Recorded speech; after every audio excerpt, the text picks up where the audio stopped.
Hey folks, today I'm going to show you how I created these flower shots using the Platypod Lighting Support Kit, my Nikon Z8 and a 105 macro lens. It's a super compact setup that lets me get professional results right here on a tabletop.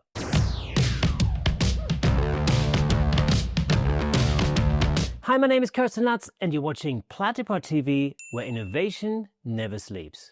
So what's in the kit? You get the Platypod Extreme base, the Platypod Traveler ball head, the handle for adjustable height, 2 goosenecks, elbows, and mini super clamps.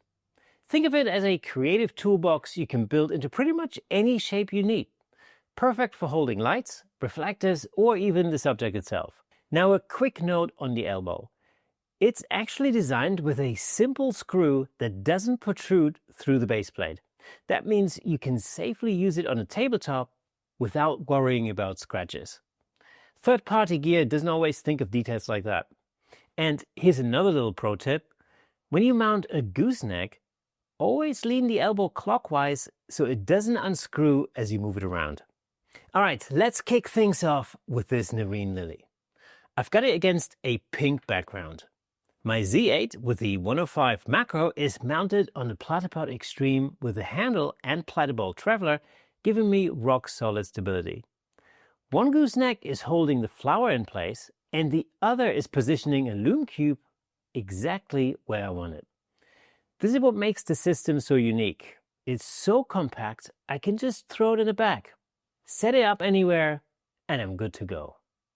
Next up, the classic pink rose. For this one, I wanted a bit more control. So I added a second Platypod Traveler on a light stand with a handle, elbow and clamp to hold the rose steady. That freed up the second gooseneck on the main kit so I could add another LumeCube for extra depth and detail. Just be advised that the LumeCube lights are not actually included in the kit.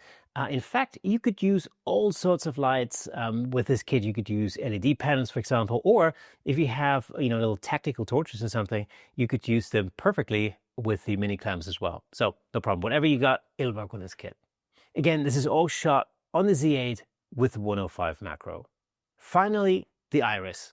Same base setup with the Platypod Extreme, but this time one gooseneck holds the LumeCube and the other supports a piece of white foam board as a bounce guard. That little touch gives me soft fill light and really makes the purple and yellow pop. So there you go, 3 very different flowers, all photographed with a Nikon Z8 and a 105 macro lens using nothing more than the Platypod Lighting Support Kit. It's compact, it's versatile, and designed with the little details that make a big difference, like the elbows that won't scratch your table, for example. If you're into tabletop, product, or macro photography, this kit really is a game changer. If you want to learn more about photography, check out my podcast, the Camera Shake Podcast, where I speak to the leading photographers of our time about how they do what they do. And if you haven't tuned into the Camera Shake Podcast yet, what are you doing? Find it on YouTube, Apple Podcasts, Spotify, and wherever awesome podcasts live. All the links are waiting for you in the description below. As always, take a snapshot of your setup or share your final shots on Instagram.